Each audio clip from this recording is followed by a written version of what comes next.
성도 여러분, 안녕하십니까? 지난 두 번의 시간에 걸쳐서 우리는 성례전, 침례, 세종례에 대해서 말씀을 나누었습니다. 오늘 성례전의 마지막 시간으로 성만찬에 대해서 하나님께서 우리에게 주시는 은혜를 나누고자 합니다. 성만찬이 처음 제정될 때의 기록은 마태, 마가, 누가복음에 기록되어 있습니다. 오늘 본문은 그 중에서 마태복음 26장에 있는 것을 찾았습니다. 마태복음 26장 17절에 있는 내용을 같이 한번 보시겠습니다. 17절, 26절부터 있는 내용을 같이 좀 읽겠습니다. 제가 읽을 때 여러분께서 성경을 찾으셔서 같이 마음과 또 목소리를 합해서 읽어주시면 감사하겠습니다. 마태복음 26장 17절입니다. 무교절의 첫날에 제자들이 예수께 나와 가로되 유월절 잡수실 것을 우리가 어디서 예비하기를 원하시나이까? 26절로 넘어가겠습니다. 저희가 먹을 때에 예수께서 떡을 가지사 축복하시고 떼어 제자들을 주시며 가라사대 받아 먹으라 이것이 내 몸이니라 하시고 또 잔을 가지사 사례하시고 저희에게 주시며 가라사대 너희가 다 이것을 마시라. 이것은 죄 사함을 얻게 하려고 많은 사람을 위하여 흘리는 바 나의 피 곧 언약의 피니라. 그러나 너희에게 이르노니 내가 포도나무에서 난 것을 이제부터 내 아버지의 나라에서 새 것으로 너희와 함께 마시는 날까지 마시지 아니하리라 하시니라. 이에 저희가 찬미하고 감람산으로 나아가니라. 첫 번째 성만찬은 아까 마태복음 26장 17절에 말씀하신 것처럼 분명히 유월절 식사였습니다. 이스라엘 백성들은 유월절 식사를 세데르, 번역하면 순서, 질서라는 뜻입니다. 라고 부릅니다. 그런데 이 세데르에는 4번의 포도즙 잔을 돌리는 순서가 있습니다. 출애굽기 12장의 첫 번째 유월절의 음식을 보면 거기에는 포도즙은 들어있지 않습니다. 그럼에도 불구하고 이스라엘 백성들에게 포도즙은 음료수이기 때문에 포도즙 없는 식사는 생각할 수가 없습니다. 그런데 이 세데리에서 왜 4번 포도즙 잔을 돌리는가? 그것은 출애굽기 6장에서 하나님께서 이스라엘 백성에게 4번의 구원의 약속을 하신 것을 기념하는 것입니다. 너희를 떼어내리라. 너희를 건져내리라. 너희를 구속하리라. 너희로 내 백성을 삼으리라. 이 4번의 구원의 약속을 하셨기 때문에 이것을 기억하면서 포도즙 잔을 4번 돌립니다. 첫 번째 포도즙 잔을 따르고 나서 축복 선언을 합니다. 가장이. 그 다음에 손을 씻죠. 그 다음에 유월절 음식을 차립니다. 어린 양고기, 무교병, 맛자라고 불리는 무교병, 쓴 나물, 상추, 채소들. 그 다음에 하로셋이라는 소스도 차립니다. 그 후에 포도즙 2번째 잔을 둘러앉은 사람들에게 이렇게 나눠주고 돌아가는데 그때 가장이 유월절의 의미를 설명해 줍니다. 그 전에 가장 나이 어린 사람이 먼저 유월절 의미가 무엇인지, 왜 우리가 이런 식사를 하는지에 대해서 질문을 하면 그 질문의 답변 형식으로 가장 나이가 많거나 혹은 가장이 이제 유월절의 의미를 쭉 설명해 줍니다. 그 유월절의 의미를 다 설명한 다음에 유월절 만찬을 먹는 것이죠. 그때 이제 오늘 여기에 나오는 가장의 축사를 한 다음에 무교병을 이렇게 떼어서 나누어 줍니다. 아마 예수님께서도 유월절 식사를 하시기 전에 2번째 잔을 나눈 다음에 아마도 가장 나이 어렸던 요한이 예수님 품에 기대어서 이게 무슨 의미입니까? 라고 아마 질문하지 않았을까 생각해 봅니다. 그런 다음에 설명을 해 주시고 그 다음에 이렇게 무교병을 떼어 주셨을 것으로 봅니다. 그 다음에 3번째 포도즙 잔을 건넵니다. 그리고 모든 가족들이 다시 한번 이렇게 식사를 한 다음에 마지막으로 네 번째 포도즙 잔은 이렇게 식탁에 올려놓고 거기에 포도즙을 잔뜩 부은 다음에 잠깐 기다립니다. 그래서 방문을 활짝 열고 언젠가 메시아가 이 땅에 속히 올 텐데 그 메시아가 오기 전에 엘리야가 와서 메시아의 시대가 시작되었음을 선포한다고 백성들은 믿고 있었기 때문에 잠깐 그것을 기대하며 서 있습니다. 그 다음에 그 다 끝난 다음에는 지붕 위로 올라가서 마지막으로 시편 115편에서 118편까지 있는 할렐송이라고 일컬어지는 그 노래를 온 가족들이 부릅니다. 이때쯤은 거의 자정쯤 됐기 때문에 모든 집집마다 다 지붕에 올라가서 가족들이 부르는 이 할렐송을 모든 동네 사람들이 다 부르는 그 광경은 정말 웅장하고 감동적이죠. 이런 모습을 생각하면서 예수님께서도 다 끝난 다음에 감람산으로 참여하며 가셨던 것으로 보입니다. 그리고 네 번째 포도즙 잔에 이렇게 세워놓으시고 아마도 이 잔은 마시는 것이 아니기 때문에 하나님의 나라에 너희와 함께 이 잔을 마실 때까지는 내가 포도나무에서 난 것을 절대로 마시지 않겠다. 하나님의 나라의 도래에 대한 약속을 그때 언급하신 것처럼 보입니다. 성만찬 예식은 성경에 아까 말씀드린 대로 마태, 마가, 누가복음에만 기록되어 있습니다. 요한복음에는 세종 예식만 기록되어 있고요. 그 중에서 누가복음에 이것을 행하여 나를 기념하라 라고 기록되어 있습니다. 떡을 떼신 후에 하신 말씀이죠.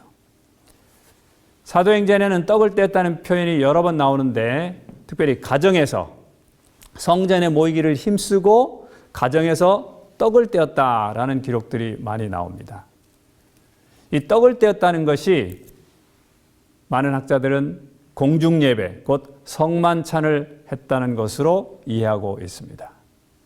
특별히 그렇게 생각하는 이유는 고린도전서 11장에 떡과 잔을 기념하라라는 말씀이 있기 때문에 우리가 그렇게 생각하는 것입니다. 고린도전서 11장에서는 사도 바울은 특별히 이 성만찬을 예수님의 재림과 연관시켜 주고 있습니다. 성만찬의 형식도 역사적으로 조금씩 변했습니다. 신약 성경 시대에는 일반 식사와 같이 한 것으로 보입니다. 그래서 일반 식사 중에 식사 말미에 그 지도자가 맞자 곧 무교병을 들고서 이것은 예수 그리스도께서 우리를 위해 찢기신 몸입니다 라고서 서로 나눠주고 그것을 먹었고 그 다음에 끝나고 나서 마지막 포도즙 잔을 돌리면서 이것은 예수 그리스도께서 우리를 위해 흘리신 피입니다 라고 해서 그것을 마시는 이런 형식으로 이루어졌을 것으로 보입니다. 성경시대가 끝난 다음에 초기 기독교에서는 이제 가정에서 예배를 드리지 않고 특정한 장소에 모여서 예배 드리면서 애찬과 성찬이 분리된 것으로 보입니다.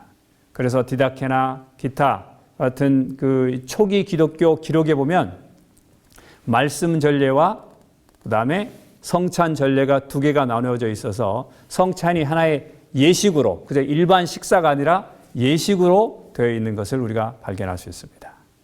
로마 천주교회가 중세시대에 들어가면서 특별히 이제 미사를 시작했는데 미사는 제사의식입니다. 그래서 떡을 사제가 먹여주고 포도즙을 하나의 잔에서 차례로 마시도록 그렇게 했습니다. 개신교회는 이렇게 예배 때마다 하지는 않고 연 2회 혹은 4회 목회자가 집례하고 떡과 포도즙을 신자 개인들이 받습니다. 물론 현재는 천주교회도 이렇게 영성체라 그래서 이것을 받아서 본인이 먹기도 합니다만 원래는 신부가 그 입에 넣어주는 것이 가장 원칙적인 내용입니다. 재림교회는 어떻습니까? 재림교회는 보통 한 연 4회 정도 성만찬을 합니다. 물론 더 한다고 해서 혹은 덜 한다고 해서 어떤 문제가 있는 건 아닙니다만은 보통 연사회하고 목회자와 장로님들이 집례하고 특별히 재림교회는 세종예신과 함께 반드시 진행하는 것을 볼 수 있습니다. 이 성만찬과 더불어서 역사적으로 뜨거운 논쟁이 있었던 것이 천주교회가 주장하는 화채설과 관련된 것입니다. 다시 말하면 예수님께서 어디에 임해 계시냐, 또 떡의 잔에 정말 예수님께서 임재해 계시냐, 혹은 천주교회가 주장하는 것처럼 정말 그 떡이 사제가 축성 기도를 하는 순간 그것이 정말 변화되어서 성체, 성혈로 바뀌느냐. 선주교는 그렇게 믿습니다. 그래서 우리가 성체, 성혈 이렇게 말하죠. 그래서 그 성체를 받는 것을 영성체라고 합니다. 그래서 미사에서 가장 중요한 부분이라고 볼 수 있겠습니다. 그리스도의 죽음을 재현하는 의식입니다. 성찬은 곧 그래서 제사 의식인데 제물은 곧 무엇이냐? 예수 그리스도입니다. 떡과 포도즙으로 상징하는 예수 그리스도가 제물이 되고 제사장은 신부가 되는 것이죠. 그래서 미사는 개신교회가 드리는 예배와는 좀 다른 개념입니다. 그것은 하나의 제사입니다. 개신교회는 화채설을 배격합니다. 그럼에도 불구하고 여전히 그 떡과 잔에 예수님께서 임하신다. 보이지는 않지만. 그래서 공제설, 루터가 주장했습니다. 실제로 임하시는 건 아니고 영적으로 임하신 자, 칼빈이 주장한 영적 임재설입니다. 예수님이 임하시는 게 아니야. 그냥 단지 이것은 사람들이 이것을 기억하고 기념하는 것뿐이지 실제로 그 자리에 어떤 일이 일어나는 건 아니야. 쭈잉글리가 주장한 기념설입니다. 그래서 성만찬은 개신교인들에겐 예수님의 죽음을 기념하고 그냥 감사하는 그런 예식이죠. 재림교회는 어떻습니까? 재림교회는 예수님께서 떡과 잔에 임하시느냐 이거에 대해서 큰 관심은 없습니다. 시대소망 656쪽에 보면 그리스도께서는 성령을 통하여 당신이 친히 세우신 의식을 시인하려고 그곳에 계신다. 어떻게 임하시는지는 우리가 잘 모릅니다. 말 그대로 신비입니다. 그러나 확실한 것은 주님께서 임재하신다는 것이죠. 주님의 임재가 약속되어 있기 때문에 사실 더 중요한 것은 무엇이냐? 우리가 참석하는 것입니다. 왜냐하면 주님께서는 거기에 함께 하시겠다고 약속하셨기 때문에 이제 우리가 거기에 참석하면 되는 것입니다. 그래서 변화는 떡과 포도즙에서 일어나는 것이 아니고 이 예배자들에게서 일어난다고 우리는 믿습니다. 그래서 성찬식에 반드시 참여해야 하는 것이죠. 자, 이제 우리는 성찬식의 의미를 한번 좀 생각해 보고자 합니다. 첫 번째로 성만찬은 예수님을 기념하는 것입니다.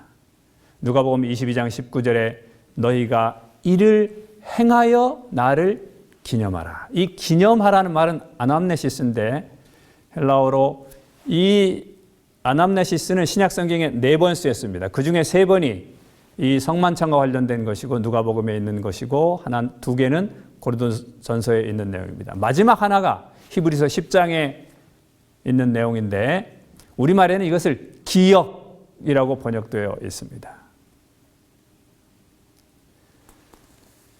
기념할 것은 무엇입니까? 예수 그리스도라는 인격체입니다. 예수 그리스도라는 그 인격체를 어떤 예수 그리스도를 기념하느냐? 우리가 보통 무엇인가를 기념한다라고 말할 때는 이렇게 과거의 어떤 사람, 어떤 사건, 어떤 장소 이런 것들을 기념합니다. 그러나 우리가 예수라는 인격체를 기념한다라고 말씀했을 때 너희가 이를 행하여 나를 기념하라고 했을 때 그 예수님은 어떤 예수님인가? 첫 번째로 역사적 예수입니다. 과거의 예수님, 과거에 예수께서 해놓으신 것, 그분의 존재, 그분의 삶, 그분의 죽음, 그분의 고난, 그분의 부활, 이 모든 것이죠. 그런데 그 예수님은 지금 돌아가셔서 무덤에 계시지 않고 현재 살아계셔서 하늘 성소에서 우리를 위해서 중보하시기 때문에 우리는 하늘 성소에서 나를 위해 중보하시고 성령을 통해서 현재 나의 삶 속에 직접 역사하시는 주님을 또한 기념 또 기억하는 것입니다. 그뿐 아니죠. 예수 그리스도께서 다시 오셔서 하늘 만찬에 나를 참여시키게 하실 분이라는 사실을 기념하고 기억하는 것입니다. 과거, 현재, 미래의 예수 그리스도를 우리는 기억하고 기념하는 것입니다. 그러면 기억하는 방식은 무엇입니까? 우리가 해방된 날을 8월 15일마다 기념합니다. 그래서 36년 동안의 그 일본으로부터의 압제로부터 벗어난 것을 기념하는 방식을 어떻게 했느냐? 우리나라는 기념일을 만들어서 기념식을 합니다. 우리는 그렇게 그 해방을 기념하고 또 과거에 우리가 당했던 것 이런 것들을 기억하고 또 우리가 그것을 어떻게 극복할 것인가를 생각합니다. 또 어떤 경우는 어떤 분이 큰 기증을 하시거나 이렇게 하면 기념 건물, 기념 홀 같은 걸 통해서 그분을 기념하죠. 또 어떤 유명한 사람은 기념 거리에 그분의 이름을 붙여서 그 이름으로 그 거리 이름을 붙이는 방식으로 우리는 어떤 사람, 어떤 사건, 어떤 이 장소들을 기념 혹은 기억합니다. 그런데 예수 그리스도는 어떻게 기념하라고 하셨는가? 이를 행하는 방식으로 하라고 했습니다. 무엇을 행하는 방식으로? 떡과 포도즙을 나누어서 서로 마시는 방법으로 나를 기념하라고 한 것입니다. 성만찬을 행함으로 나를 기념하라는 것이죠. 조금 더 포괄적으로 따지면 음식을 먹을 때마다 나를 기억하고 나를 기념하라는 것입니다. 그렇습니다, 여러분. 우리는 어떻게 예수 그리스도를 기념하느냐? 우리가 여러 가지 방식들이 있는데 예수께서는 직접 말씀하시기를 이것을 행해서 떡을 서로 나눠 먹는 것을 통해서 포도즙을 나누어 마시는 것을 통해서 나를 기억하고 기념하라.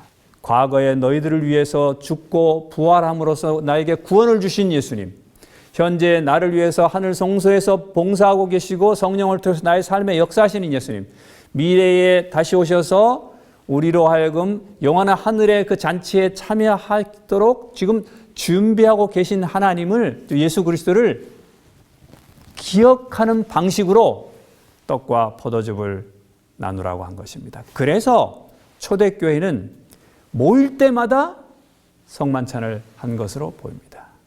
예배 자체가 곧 무엇에 포커스가 맞춰져 있습니까? 예수 그리스도를 기념하는 것, 예수 그리스도를 기억하는 것이죠. 그래서 초대교회 사람들은 항상 이런 방식을 통해서 예수님께서 빨리 오셔서 네 번째 포도즙 잔, 영원한 하늘에서 너희와 함께 이 잔을 마시겠다는 그 약속이 이루어지기를 기대하면서 그리스도를 기억하고 기념했습니다. 첫 번째 그러므로 이 성만찬의 의미는 예수 그리스도를 기억하고 기념하는 것입니다. 두 번째 의미는 무엇입니까? 그것은 이 성만찬은 감사의 축제라는 것이죠. 시대소망에 보면 성만찬 예식은 그리스도의 죽음의 결과로 이루어진 큰 구원을 기념하기 위하여 주신 바 되었다. 같은 책 659쪽에는 그러나 성만찬 예식은 슬픔의 시간이 되어서는 안 되었다. 이것은 그런 목적을 위하여 있는 것이 아니었다. 주의 제자들이 주의 성탁에 모일 때에 그들은 그들의 결점을 기억하고 슬퍼하지 말 것이다. 그것은 어디서 다 해결되었다는 것이죠? 그것은 세종예식에서 다 해결되었다는 것입니다. 그래서 오늘 우리는 이 성만찬을 통해서 무엇을 할 것이냐? 예수께서 우리를 위해서 베푸신 그 구원을 기억하면서 감사하는 것 같은 예식이라는 것이죠. 그래서 초대교회는 이 성만찬 예식을 유카리스트, 감사의 예식으로 불렀습니다. 그렇습니다. 이 예식은 슬퍼하거나 또 너무 우울해하거나 너무 엄숙한 것 자체가 이것의 핵심이 아닙니다. 오히려 반대로 우리의 죄를 세종 예식을 통해서 씻겨주시고 또 침례 예식을 통해서 새 생명을 주신 그 예수 그리스도께서 우리를 위해서 해놓으신 것, 그것을 우리가 감사에 받아들이고 그것을 인정하고 그것을 누리는 기쁨이 충만한 그런 예식이 바로 성만찬 예식이죠. 그래서 성만찬 예식은 아주 즐거운 예식이 되어야 할 것입니다. 초대교회가 식사를 하면서 이렇게 했던 것처럼 말이죠. 세 번째로 재림을 기다리는 것을 표현하는 예식입니다. 성만찬 예식은 그리스도의 재림을 가리킨다. 이것은 제자들의 마음 가운데 이 소망을 생생하게 간직하도록 하기 위하여 계획된 것이다. 그들이 그리스도의 죽으심을 기념하기 위하여 다 같이 모일 때는 언제나 내가 포도나무에서 난 것을 이제부터 내 아버지의 나라에서 새 것으로 너희와 함께 마시는 날까지 마시지 아니하리라 하신 것을 자세히 말하곤 하였다. 그래서 이 네 번째 포도즙 잔을 예수님께서 속히 오셔서 우리와 함께 마실 것이다 라는 희망을 항상 가지고 성만찬을 했다는 것이죠. 네 번째로 우리는 성만찬을 하면서 그리스도 안에서 한 몸이라는 사실을 상기합니다. 누가복음 22장 19절에 처음에 읽었던 말씀, 너희가 이를 행하여 나를 기념하라고 했는데 그 이를 행하는 게 무엇이냐? 한 떡을 나누고 한 잔을 나누어 마시는 것입니다. 고린도전서 10장에는 우리가 축복하는 바 그분의 축복의 그 잔은, 여기에 우리말 성경에는 잔이라고 나와 있지만 헬라어 원문 성경에는 그 잔입니다. 그리스도의 피에 참여함이 아니며 우리가 떼는 그 떡은 그리스도의 몸에 참여함이 아니냐. 떡이 하나요? 많은 우리가 한 몸이니 이는 우리가 다 한 떡에 참여합니다. 왜 성만찬에서 굳이 떡을 갖다가 하나로 다 해가지고 다 나누느냐? 왜 한 통에서 혹은 한 그릇에서 여러 잔으로 나누느냐? 그것은 우리가 하나라는 것이죠. 그래서 우리가 우리의 편의상 이렇게 나누기는 하지만은 그러나 처음에 그것은 하나인 것입니다. 그래서 우리는 한 떡을 먹고 한 잔에서 마시는 것입니다. 왜? 우리는 다 그리스도의 한 몸의 지체이기 때문이다 하는 것이죠. 이것이 성찬이 가지고 있는 네 가지 의미라고 볼 수 있겠습니다. 그러면 성만찬에서 우리가 먹는 이 떡, 어떤 의미가 있는 것입니까? 성찬에서 먹었던 이 무교병, 유대인들이 이것을 맞자라고 부릅니다. 이것은 유월절 당시에 아주 급히 출애굽하기 위해서 아주 급하게 먹는 음식이었습니다. 유대인들이 일반적으로 급한 손님이 왔거나 이랬을 때 아주 이렇게 하는, 우리로 말하자면 부풀기 전의 떡이기 때문에 우리로 표현하자면, 굳이 표현하자면 이렇게 부침개 같은 것 될 수 있겠습니다. 빵으로 이렇게 부풀려서 할 수 없었기 때문에. 그런데 이것이 유대인들이 유월절을 곧 애굽에서 해방된 다음에 첫 번째 먹었던 음식이 무엇이냐? 바로 그것이 맞자, 곧 무교병이었습니다. 이후에 이것이 다 떨어진 다음에 만나에서는 또 다른 하늘에서 내려온 만나를 먹었습니다. 다시 말하면 애굽 땅에서 먹었던 것과는 전혀 다른 음식을 먹고 그들이 살았던 것이죠. 우리가 예수 그리스도의 몸과 피를 상징하는 떡과 잔을 마신다는 것은 바로 그것입니다. 우리가 새로운 생명을 받은 사람들의 그 새 생명이 유지되는 양식은 무엇이냐? 그리스도의 살과 피라는 것이죠. 나는 하늘에서 내려온 살아있는 떡이니 사람이 이 떡을 먹으면 영생하리라. 내가 줄 떡은 그 세상의 생명을 위한 내 살이니라 하시니라. 내 살을 먹고 내 피를 마시는 자는 영생을 이미 가졌습니다. 그것은 생명의 씨입니다. 그래서 이 땅에 있는 동안 우리가 예수 그리스도의 살과 피를 먹으면 그것이 생명의 씨를 가지고 있는 것입니다. 그래서 혹시 우리가 이 땅에서 죽더라도 마지막 날에 우리의 속에 생명의 씨가 들어있기 때문에 마치 겨자씨 한 알이 죽는 것처럼 보이지만 그 생명의 씨가 거기 있기 때문에 다시 살아나는 것처럼 내가 그를 다시 살리리니 왜냐? 내 살은 참된 양식이요 내 피는 참된 음료로다. 살아계신 아버지께서 나를 보내심에 내가 아버지로 말미암아 사는 것 같이 나를 먹는 그 사람도 나로 말미암아 살리라. 와인 여사는 좀 더 아주 직접적으로 그리스도의 살과 피를 생명나무의 과일 곧 생명과라고 불렀습니다. 그리스도는 내 살을 먹고 내 피를 마시는 자는 영생을 가졌고 마지막 날에 내가 그를 다시 살리리라.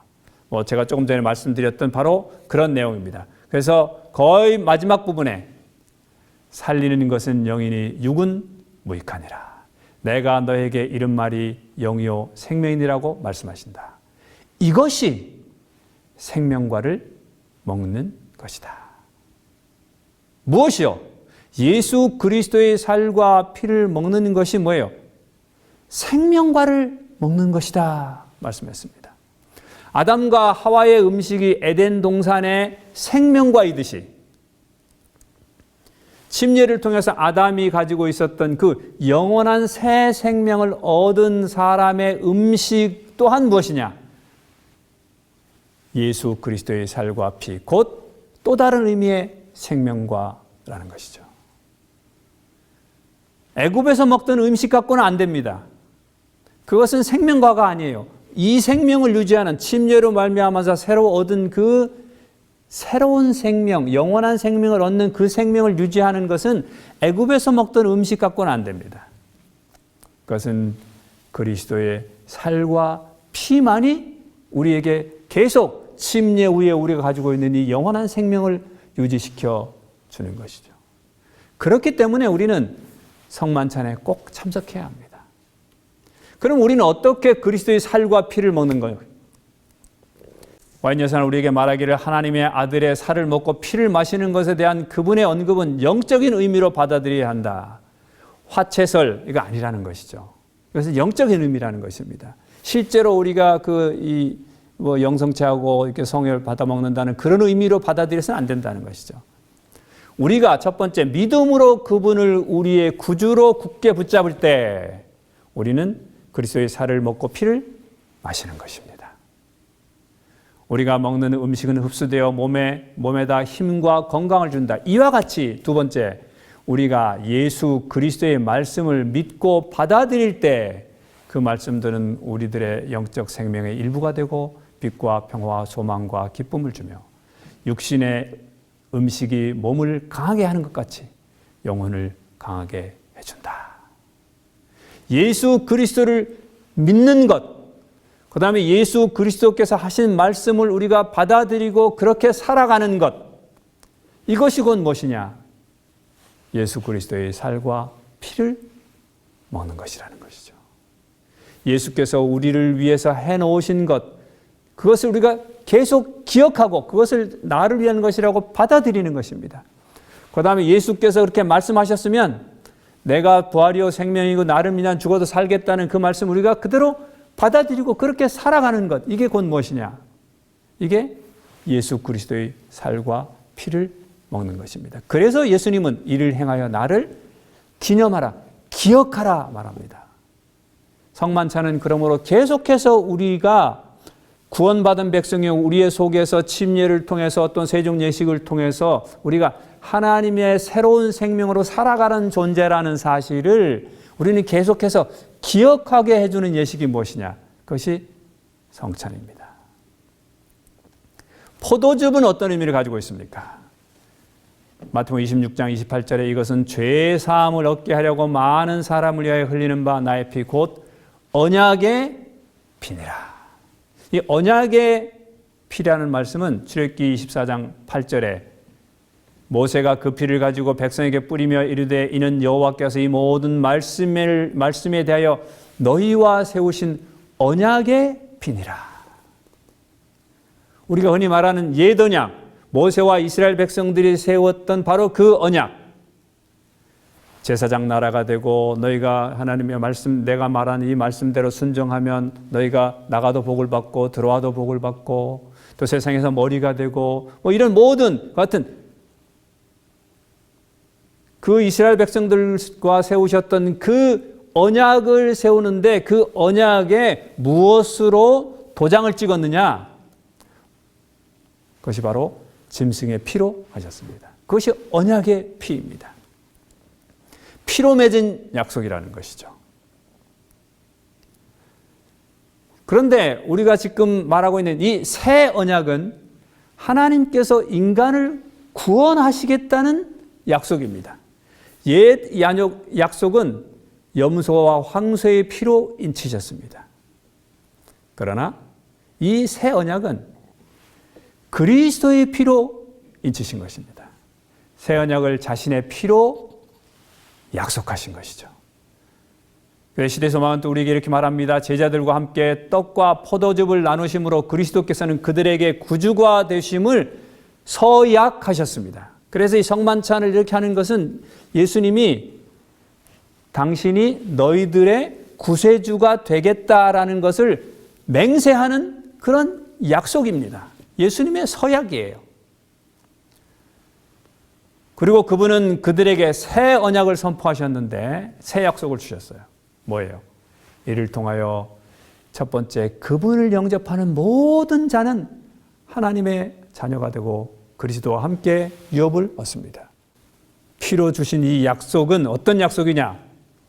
그리스도를 영접하고 믿는 모든 사람들은 하나님의 자녀가 된다는 것이고, 두 번째로는 금생과 내세를 위하여 내려주실 수 있는 모든 축복은 이제 그들의 것이 되었습니다. 이 언약의 행위는 그리스도의 피로 비준될 것입니다. 그렇습니다. 이제 바로 내일, 그죠? 지금 이제 예수님께서 돌아가실 날이 내일이잖아요. 내일 내가 십자가의 달림을 통해서 내가 너희들의 구세주가 되겠고, 너희들은 또 하나님의 자녀가 되고, 또 너희들이 금생과 내세에 할 모든 것을 내가 약속한다. 내 약속을 내가 뭐로 너희들에게 보여주겠느냐? 내가 죽음을 통해서, 피 흘림을 통해서 보여줄게. 떡과 포도즙을 나누심으로 그리스도께서는 그들에게 구주가 되신다는 약속을 하셨고, 또 모든 자녀들이 하나님의 자녀가 된다는 것, 금생과 내세를 위해서 내려줄 수 있는 모든 축복이 그들의 것이라는 사실을 확인하셨습니다. 우리가 어떤 것을 약속할 때 말로 구두로 약속합니다. 그래서 그 사람 말은 뭐 믿을만해. 뭐 구두 약속으로 충분한 경우도 있죠. 조금 더 믿을 만한 것은 이제 도장을 찍습니다. 뭐 더 믿을 것은 뭐예요? 인감 도장을 찍죠. 또 뭐 도장은 또 이렇게 뭐 잘못 사람들이 또 팔 수도 있으니까 요새는 또 사인을 많이 합니다. 그것보다 더 강력한 게 무엇입니까? 지장을 찍죠. 어떤 사람들은 당신만을 믿을 수가 없어. 연대 보증합니다. 나라 간의 어떤 것들은 말이야 대통령이 말한다고 믿을 수가 없어. 국회가 동의를 해야 돼. 이런 것들을 통해서 이 약속이, 이 언약이 정말 진실로 지켜질 것이다 라는 사실을 확인해 줍니다. 그러나 여러분, 오늘 예수께서 우리에게 주신 이 약속은, 이 새 언약은 내가 너희들을 구원할 것이다. 또 너희들은 하나님의 자녀이다. 또 금생과 내세의 모든 것들이 다 너희들을 위해서 준비되어 있다 하는 것을 무엇으로 우리에게 확인시키셨느냐? 예수 그리스도의 피로 확인한 것입니다. 여러분, 어떤 약속을 이것보다 더 분명하게 확인시켜주는 방법이 뭐가 있을까요? 내 생명을 바쳐서 이 약속이 틀림없어 라는 것보다 더 확실하게 약속을 증명할 만한 도구가 무엇이 있겠습니까? 특별히 그것이 하나님이신 예수 그리스도께서 흘리신 피라면 말이죠. 성도 여러분, 그러므로 예수께서는 이것을 행해서 나를 기념하라고 말씀하십니다. 성만찬은 이것을 기억하는 것입니다. 우리가 떡을 먹고 그 다음에 포도즙 잔을 돌릴 때마다 우리는 무엇을 기억하느냐? 예수 그리스도께서 나를 위해서 하신 것, 나를 위해 지금도 하고 계신 것, 미래에 어떤 일을 하실 것인가를 기억하는 것입니다. 자꾸 우리는 나를 바라보고 사람들이 한 것을 바라보고 환경을 바라보고 자꾸 이러기 때문에 우리는 이것을 통해서 자주 행해서 예수 그리스도를 바라보라고, 예수 그리스도께서 해놓은 것을 바라보라고 기억하신 것, 말씀하시는 것이죠. 그래서 성찬식은 기념식입니다. 이것을 기억하는 것을 계속 반복하도록 계획된 것이 기독교의 예배입니다.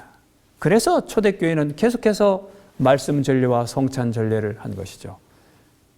와인 여사도 그런 의미에서 성찬을 좀 더 자주 하라고 말씀하고 있습니다. 성도 여러분, 이제 정리하면서 예수 그리스도를 바라보시기를 간절히 부탁드립니다. 찬미가 이런 찬미가 있죠.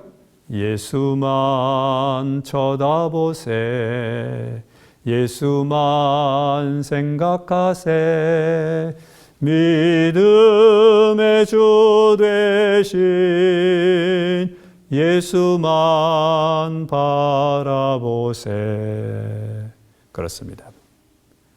우리의 시선은 자꾸 그리스도를 바라봐야 합니다. 나 자신을 바라봐도, 또 어떤 목사님을 바라봐도, 어떤 장로님을 바라봐도, 우리나라 대통령을 바라봐도, 세상의 여러 가지 재림의 소위 징조라는 것만을 바라봐도 안 됩니다.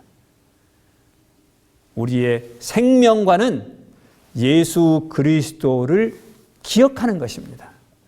기념하는 것입니다.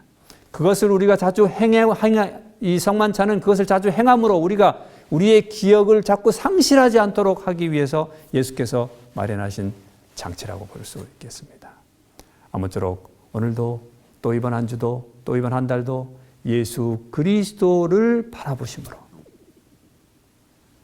주께서 약속하신 그 피로 치신 그 언약을 기억하시고, 때때로 나 자신을 보고 실망되거나 또 주변을 여러 가지를 보고 또 실망되거나 또 사람을 보고 실망될 때 예수 그리스도께서 나를 확신시키기 위해서 행하셨던 그 십자가의 피를 기억하시면서 용기를 내시고 영원한 생명수를 끊임없이 또 마시다가 주님께서 이 땅에 오실 때 우리가 하늘에서 주께서 마련해 놓으시고 지금 준비해 놓으신 엘리야의 잔, 네 번째 포도즙, 내가 너희들 올 때까지는 절대 이거 마시지 않을게, 빨리 와라 라고서 예수님도 기다리고 계시는, 같이 마시기를, 바로 그 네 번째 포도즙 잔을 주님과 함께 영원한 나라에서 같이 마시게 되는 모든 재림 성도 여러분과 제가 되시기를 간절히 기도합니다.